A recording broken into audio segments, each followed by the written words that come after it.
And you did use the word modalism at least once. Modalism, Patrick. I even threw Patrick in there for those of you who are familiar with that great video. That was my own little inside joke. Yeah. So, everybody, I got a new camera. Can you tell? And I'm using this camera for the first time to welcome you all back to an almost perfect podcast. I am John. I'm here with Tom and Joseph. It has been a rainy morning, rainy night here in Corpus Christi. I'm not complaining. I need it to rain. I want it to rain, but my clocks are blinking right now on the stove and microwave. The power's been out for a little bit, at least a couple times during the night. How about you guys? Okay, yeah, I was thinking you haven't addressed that problem yet. Yeah, it's been 10 years, and we're just about ready to do that. No, the power went out. Yeah. That's what I was thinking. I got up this morning and I haven't done the bedroom clock, so it said 1 o'clock at 5 o'clock. So I knew that we had a storm. Something happened. At least my clocks in the living room, dining room, kitchen area are up to date. Very good. Joseph, how you doing over there, brother? Doing good. I was sleeping good. I'm not sure if anything happened along the side. So you slept well, huh? I did. I think, there's a flaw in American houses design. If you're in Africa, when it's raining, all the insulation is not there. So you hear that the rain hitting the roof and it's pretty loud, but it's a good white noise. So sleeping in the night and hearing the sound of rain, it's one of the most beautiful things. I miss it. Yeah.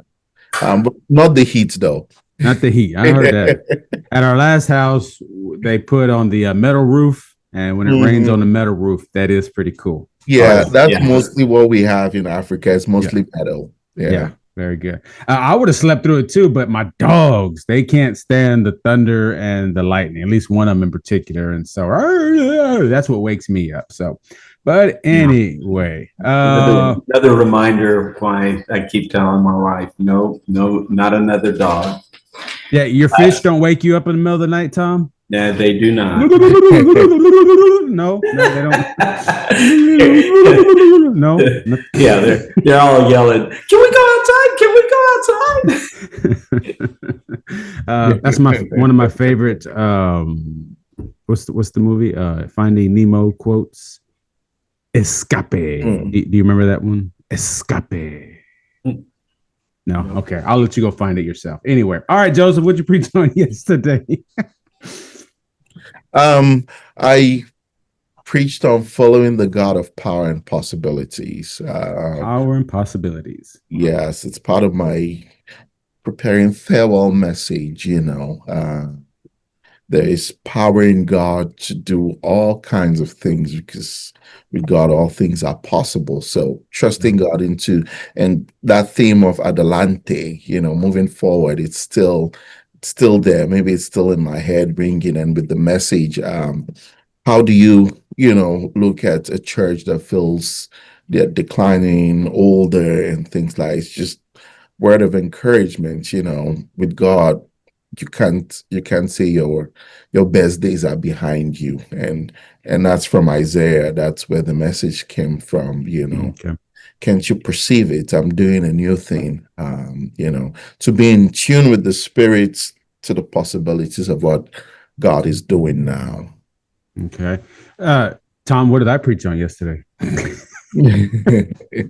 I'm trying to remember which passage it was because I know you started out with a definition of which you read in its entirety of which on occasion I understood some of what it was saying about the Trinity. Yeah. And that's what you spoke about is the Trinity. And I was trying to think as Joseph was speaking, there's something he said that jogged my memory, and then then it got jogged right back out It's the about what story of you my said. life, man. Oh, it was basically if you understand God, then it's a creation of your own mind kind of thing. That God is bigger and greater than we can understand, because you were talking about the Trinity and that concept. It's mind boggling. And you did use the word modalism at least once. Modalism, Patrick. I even threw Patrick in there for those of you who are familiar with that great video. That was my own little inside joke. Yeah, good job. That sounds like a good sermon, Tom. I wish I would have heard that. But real quick, Joseph. So you mentioned last couple Sundays. Walk us through kind of final sermons, preparation, final studies, meetings, preparations. What do those things look like for you when you know you're at the end of an appointment? It's weird, because you can feel the detachment. The people try, mostly in our process. Like, I knew in March I was leaving. It was announced that early, and it's like 3 months of just, yeah, he's going, and things like that. So it's, you feel people moving from you in some ways, and feeling like, okay, we need to start. And it's this transition, it's normal, but holding on to that energy, excitement, it's pretty difficult. And when it comes to the message, this is my own experience. It could be different for other people. There is the whole conversation of who is coming, and things like that. That's where the focus is now. Is how do we please and welcome the next person, you're expired, so there's no much attention is paid to what you're doing or what you're not doing per se. So in that sense, but when it comes to preaching and teaching, for me, it's being faithful to the end and being committed, to what I'm doing. I'll stop being the pastor there next week, so I try my best, but when it comes to messaging and preaching, I just keep doing what I'm called to do. Tom, does that fit? How does that fit your experience? All your last Sundays or last weeks in an appointment? Yeah, and one of the typically, if it was my last Sunday, I had a particular story from a Russian experience. And it was mostly, I like to tell it because it's funny, and but also recognize, the tie-in is because it's all about how this Russian woman Svetlana kept inviting me to dance at a big gathering, and my main point, where I tied in at least a spiritual lesson, was that the Holy Spirit is still inviting us to dance, no matter who's the pastor. Now, my last Sunday, some of our pastors can dance better than others, though. Right? Yeah, that's part of the humor is I cannot dance. I have no sense of rhythm at all, and yet Svetlana, invited me to dance 3 times. But my last, I don't even remember what I said in my last message to the church when I retired, because I mostly remember the experience of what the church did for me. That my ability to dance. I don't know.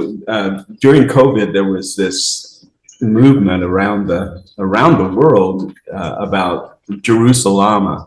Are either of you familiar with it at all?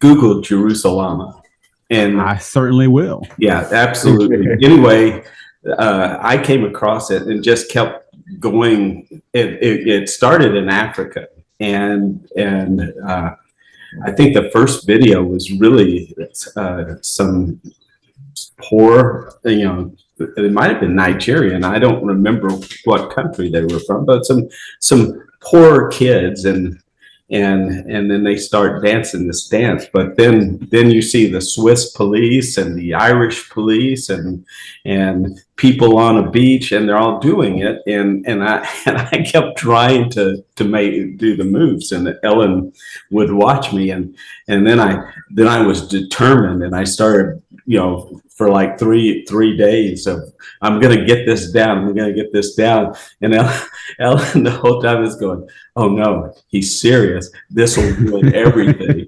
But fortunately for her, I was true to nature, going, I can't do this. This is too hard, and so I quit. So on the day of my last Sunday there, we're going through the service, and then all of a sudden they start playing this music, Jerusalem, and people start coming up and start dancing, and it was a delightful moment of just the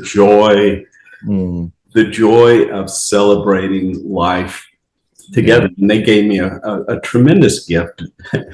And somebody videoed my attempt, and it was just as clumsy as it was by myself. No matter how many people are there, I'm still bad at it. I missed that in COVID. I'm looking it up right now. Okay, its popularity surged with a viral dance challenge, particularly after an Angolan dance group posted a video performing the choreography. So I'll have to listen to that later. Okay, there we go. Yeah. Okay, so speaking of new appointments and old churches going to new place, all that stuff, we just finished annual conference last week, and I saw both of the guys there. They were both there. So kind of quickly, what were your thoughts about the parts that you did participate in annual conference, Tom or Joseph? I'll let Joseph go first, because he participated a whole lot more than I did. If he participated in at least two things, he participated in more than I did. Yeah, it was I would say for me it was more about gathering together with other people with common goals and worship and everything. It's always refreshing. I think I love worshiping, so being there was refreshing. And the speaker that was brought, Michael Beck, and talking about fresh expression churches and things like that, felt affirmed at the work we're trying to do, here at Wesley and things like that. So it got me thinking, and one thing that I really took away with, it doesn't have to be grand, it doesn't have to be great. People don't even have to just gather around people, go to coffee shop, just make Jesus known, be involved with community. I just felt so encouraged by the fact that we can do new things for God, being all things to all men, so that we can, and women, so that we can win some. So that was very encouraging to experience. I think the part that was most powerful to me was, was it Friday, when the young people came up with the sign, standing up with the immigrants and all that. I was just in tears throughout the whole process, and things like that. But that was very powerful. Yeah. Amen. What part did you participate in, Tom? I was there for the breakfast where Michael Beck spoke, and for those who've been tuned in with us for a few years, Michael was here.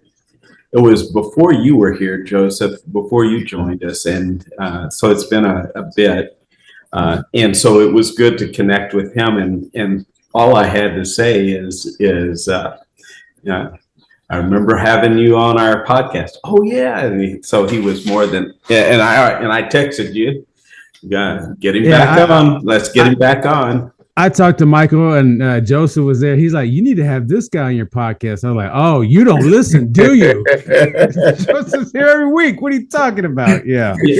But I want to from I'm retired, so I don't go for all the long meetings, and I've never been one. Basically, whatever happens in the evening, almost always I don't participate in those. I haven't participated in those in the past, but I did see and read comments by different people, and there definitely seemed to be just a joy that was expressed. Also, you know, John, the music group for the remembrance service, that all Kelsey, or was that mostly Kelsey? Mostly Kelsey. We had someone from El Buen Pastor join us. We had several others that were going to participate from a couple other churches, but the weather got to them, so they couldn't make it in time. But I told the congregation yesterday this was probably the most meaningful annual conference I've ever been a part of, like in its totality. And of course, I've been ordained at one, and I've had some powerful moments at others, but in its entirety, this entire conference was the most meaningful for me, and that kind of speaks to kind of both of what you're talking about. Well, and last year was I was going to say I was not at a lot, but I was at some things, and there was the feeling of grief, which was appropriate. We brothers and sisters in Christ who had been a part of the United Methodist Church are now a part of the Global Methodist Church or independent churches. There was a clear. It was the clearest imagery, and I wasn't ready for it, was to walk in and realize that we were not at we were still at the ABC, the American Bank Convention Center. All right. But we weren't in the big hall, the main hall. You had to go past that and past the hall, which was filled with booths, and I think I know everything would seem to be upstairs this year. I don't know if they were last year, but I felt the absence. It was kind of like the moment in Israel's history when there was Jerusalem and there was Samaria, Judah and Israel, two distinctly different groups. And so there was a sadness about last year, and I anticipated feeling that kind of sadness again this year, and it was quite the opposite, probably because I knew what it looked like now to walk into the building. In fact, it was more, I was anticipating seeing very few people that I recognized, and I still could count, probably count on two hands and maybe a few toes, people I immediately recognized, but I recognized more people than I anticipated, and I missed out on more than I realized by not being there. And what I was at was wonderful. It was excellent. This is the most I've ever sat at conference. Usually I'm everywhere but there. But anyway, okay, yeah, it was a good experience. So adelante, moving forward, here we go. Not just in our churches, but in our podcasts. So thanks for sharing all that. So I sent the guys this article from the Religion News Service. What church do you attend? Maybe more than one, survey finds. Overall, besides worship services, participation in other religious activities and programs has increased or remained the same in the last 5 years. Of course, the last 5 years being marked by COVID. And you remember when we first walked into that, things were pretty dire. The outlook was pretty bleak, like, oh my gosh, nothing's ever going to be the same. And if we don't meet on Sunday morning for a couple of weeks, people are going to stop coming, and what's going to happen? And 1 in 5 churches are going to close, all that stuff. And some of that was a reality that came to pass, right? But but still, maybe hopefully now things are beginning to level off, or we're starting to see some things that we didn't anticipate. And I don't know about you guys, but there were a few Sundays where we weren't in person. I was following online, and that gave me a chance to see what a lot of other churches were doing live, right, beforehand. And my wife talks about it too. Like by the time she got to our service, she had already been to like 3 or 4 others because she's scrolling along and whatever else. And that's kind of what this article is talking about congregations having, or excuse me, congregation members having, sort of their church, their primary church, but being at least connected through a digital presence to several other churches, right? And I thought it'd be helpful maybe talk about that dynamic and maybe how we've seen it play out and what benefit that might give somebody, what needs it might be addressing, but also on the flip side of that, are there any impacts to the local church's ministry or communion as well because of that? So I gave it to you guys in plenty enough time to read it all word for word and to dissect it, every idea and everything. So I don't expect anything less than just a full-blown dissertation and everything else. So who wants to go? Who wants to go first with that? Good Lord. I want to say that the COVID season, that 2020. By right before Easter, we stopped meeting in person. Mm-hmm. And one of the things that happened is, I learned how to record things. Because of that, I remember doing my Easter sermon from the cemetery where near Selena's grave. And talking about the story of the resurrection. There's no better place to preach the story of the resurrection than in a cemetery, because that's where it happened. Anyway, but I remember learning a lot of things and having to coordinate even more so with as a team in putting together. We did not go live.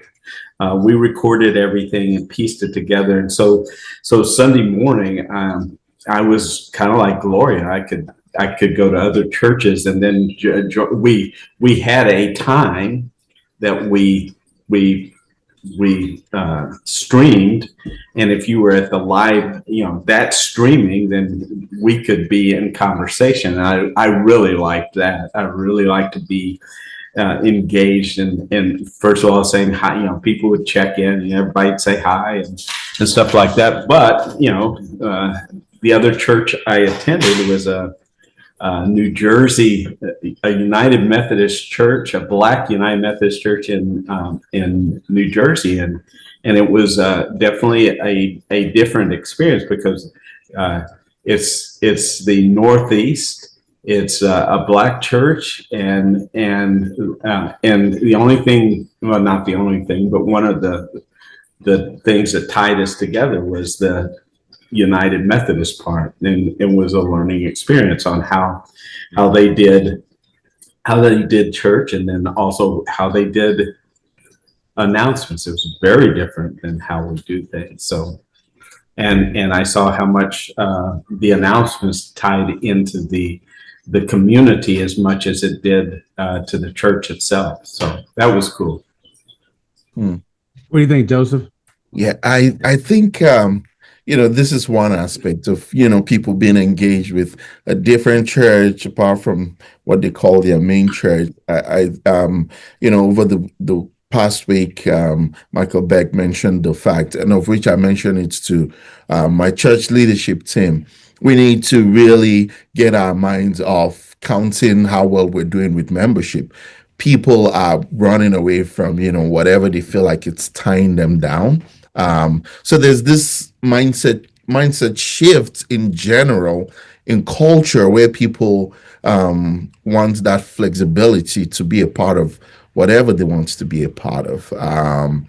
I remember being a part of a group of pastors going through a training, and one of the speakers gave the example. Now, I try to watch football. Sometimes it's boring. Um, and he gave an example. He said in the early 90s, the way football was being played was, the quarterback is expected to throw the ball into the hands of the wide receivers. That was how they were being trained and taught to play. So, but it's changed now, where the quarterback is expected to throw the ball up, and the wide receivers are expected to jump and grab the ball and bring it down. And he was saying, in so many ways, that's how things are. The reality that churches have to face.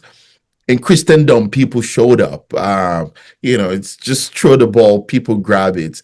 But now you have to pretty much jump higher than everyone to try and get it. So other things have caught people's attention that sometimes it's like we're competing, in some Sure. ways, who is going to be able to grab people's attention to bring them in. And with social media being involved and part of faith communities today, seems so loud. But not just that, you have YouTubers, and someone said recently, if I see anyone creating any new podcast, right, podcasts are there, and it's actually growing and things like, and there's so many things So trying. are you asking me to quit? Is that what you're saying? No, I think we're doing a good job, Okay, okay, good. So there's a lot trying to get people's attention, and it's the church also. Like John, you mentioned, just scrolling. Sometimes I'm scrolling, I see one of the churches online. I'm like, hey, let me see what they're doing. Sure. But some are intentional, feeling like, oh, I like the personality of this pastor. They are not part of the church, but they want to hear the preaching and things like that. But I feel it's a general cultural move. And it's the reality of what is now. And I know we're going to talk more about, probably the impact of things like that. But there's this fluidity that comes to commitment and membership and being part of faith communities. And maybe we have so much baggage in the church that people wants to be a part of the church without being a part of the church. Well, yeah. So, a couple of questions I have here is, how can or when does variety become some kind of avoidance, right? Where, if things in my church are getting a little too touchy, little too personal, little too uncomfortable for whatever reason, instead of taking part in whatever it is to, advance the agenda, so to speak, or whatever, you know what? I'm just going to go over here for now till you guys get that figured out. Till y'all start talking about something else. And so, I don't have, I tell my church, yeah, you listen to whomever you want. And I try to also help my people, my congregation know how to listen to different things, because you are right. There are a lot of different things out there. And I don't know. I hate to sound whatever, but some of it's not all that.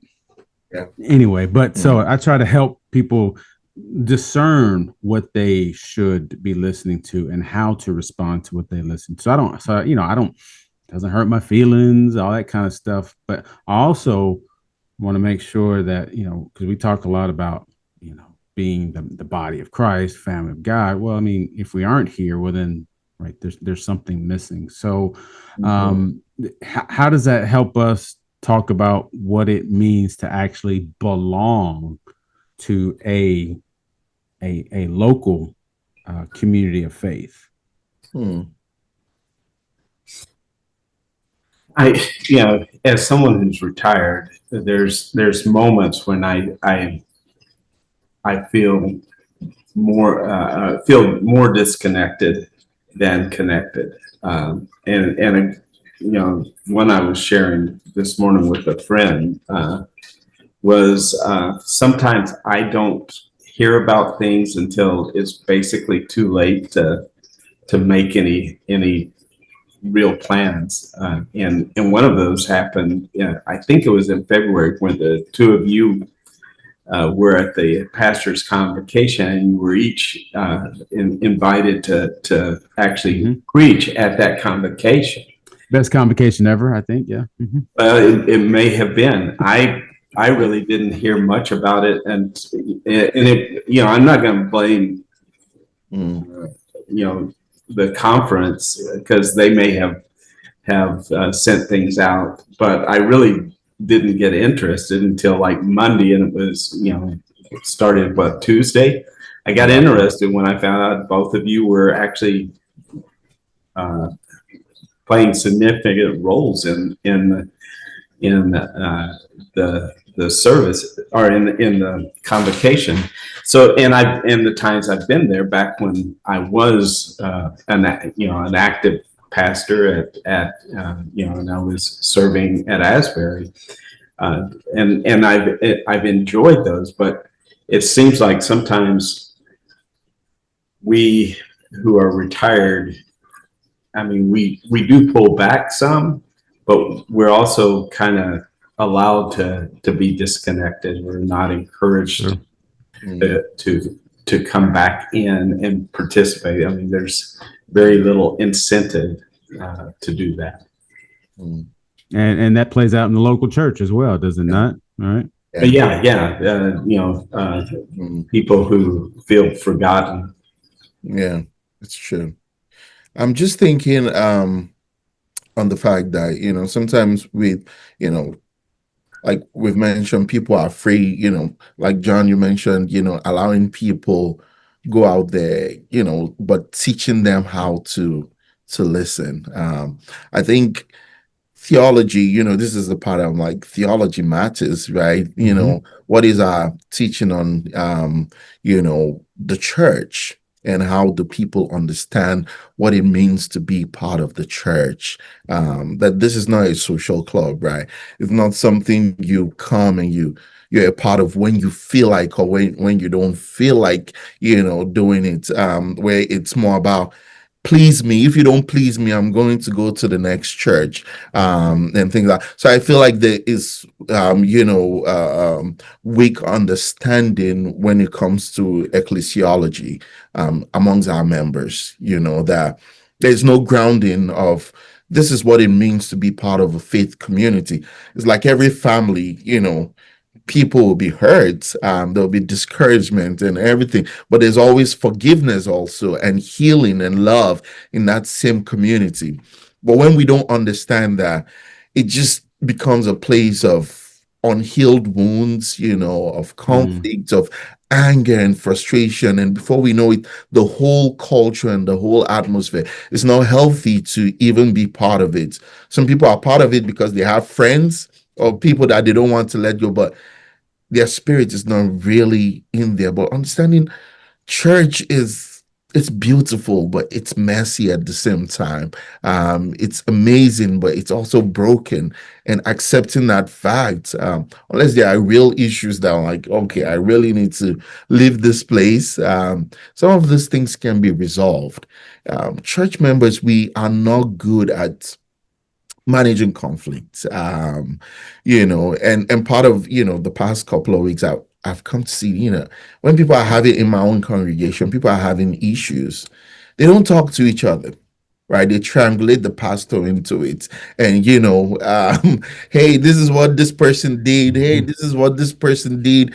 I'm like, yeah, but have you spoken? The person doesn't even know they've done that to you in some ways. So in this overall conversation, I really think being realistic of what the church is, and embracing and accepting the church for what it is, that it's not perfect. Things like this brokenness happen, but that our love for each other and our genuine affection and care for each other outweighs all the other negatives. If not, it's going to be hard. Yeah, I talked about we won't talk to them. We'll talk about them. Yeah. And that's not helpful at all. Yeah. Go ahead, Tom. Well, I was thinking, there's two things that absolutely need to be central within the life of the church. One is the presence of Jesus Christ. This recognition. We're not neutral Mm. who He is. Because Jesus asked His disciples, "Who do people say that I am?" Well, the declaration of the church universal, I mean, around the world, the thing that unites us is, you are the Christ, the Son of the living God, and that has to be at the heart of the church. But the other thing is that aspect that you're talking about, Joseph. We need to embrace the promise of Jesus. In this world you will have trouble, and we could translate it, in this church you will have trouble, but I have overcome the world. That's the promise of Jesus, is that as we move through the difficulties of life, Jesus, who is head of the church, is present in the church, and we proclaim Jesus Christ over and over again, reminding us that He is the one who brings us together. It's not, as much as I loved yesterday's beans and rice and tortillas. It's not the food that brings us together, or the type of music that brings us together, or we can just go whether we wear robes or not. It's the presence of Jesus Christ, our love for Him, and our love for one another. And if that's not present in a church, it's going to disintegrate at some point. It may limp along for decades, but if He is absent, a whole lot's going to be missing. That takes me all the way back to the opening conversation when Joseph was talking about, as you're walking in your last weeks and being a part of a congregation as a pastor, and there's that awkwardness. But when it comes to preaching and teaching, that is what it always is, right? It's Jesus, it's the gospel, it's the hope of God, and so that doesn't stop, and that can't stop just because of whatever else may be happening around us. So that is central. That's a good word there. All right, so give me some last words about I don't know. I don't want to call it church hopping, because that might be something else, a little something different than what we're talking about here. But give me some last words about being centered in a local congregation, being connected to other congregations still, and how that all ties in. How would you kind of bring that to a close this week? One thing I would say, maybe it's not fully related. Recently I was watching the live stream of a church, and I just felt like this was early 2000s, late 90s, right? From the music and everything, it was time stamped. That I was just like, wow, it just hits you, and I'm like, on a normal day, I being part of this church, it's so easy to miss that, because that's, who you are, that's where you are. How often we've become, unaware of what we have become, because, that's who we have become, but people from outside can see it, you know. It's like when sometimes there's a stench. If you sit under it for a while, you become, it just become part of you. Like maybe sometimes the reason people are leaving and going is we're sitting in this mess, that we can't perceive how messy it is, and we can't see it's there. We pray the Holy Spirit will help us see that it's not the people, it's actually us. Watch out. I heard that. All right, Tom, your last words. Well, you used the word church hopping, and it sounded like, I mean, the only other place I hear hopping is bar hopping. And And and the only thing I can say about that in both cases, if you're bar hopping or church hopping, you're looking for a place, Yeah. and yeah, if honestly, if you continue to search and move from one to another, the chances are you just haven't found your place. But again, we in the church have a responsibility to help you assimilate or be a part of the church. And the thing about new people in the church, they're like and I'm not. Let me finish this. They're like a newborn baby in the home. Everything changes when you have that kind of person in your church, and for us to recognize within the church that, and I'm saying not that new people are babies, but their presence can be like a newborn in a household. Sure. You have new sleeping habits or lack thereof, all of the things, but you maintain that we are going to remain solid and loving and encouraging. And then the other part of that is we're going to work together so that it's not one person taking all the stress like a pastor. Yeah. Very good. All right. Good word, gentlemen. Good stuff. I appreciate all that. And that if you're listening, we want to hear your confessions.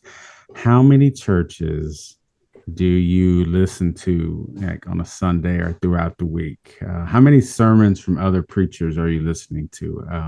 Let's hear. And let's see some of them. I want to hear some of them.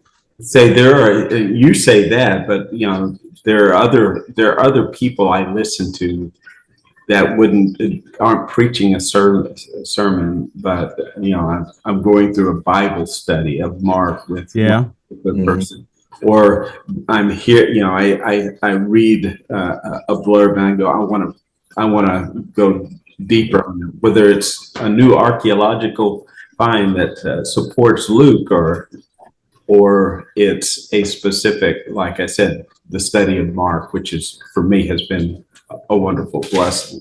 There it is. So, in all of that, don't forget your local church. Your local church is where God calls you to be, and that's where you live out all this holy messiness that we all need, and we're all a part of in some way. So, all right, Joseph, Tom, thank you so much for the gift of your time and your input. I always appreciate it. Thank you for tuning in. Let's hear what you have to say about all of that, and maybe next time I'll get to the story I had about the woman who put out a baby shower for her in honor of her newborn bundle of joy named Chernobyl. That's you're setting that kid up for something. I don't know. Thanks for tuning in. Have a great rest of the week, and God be with you.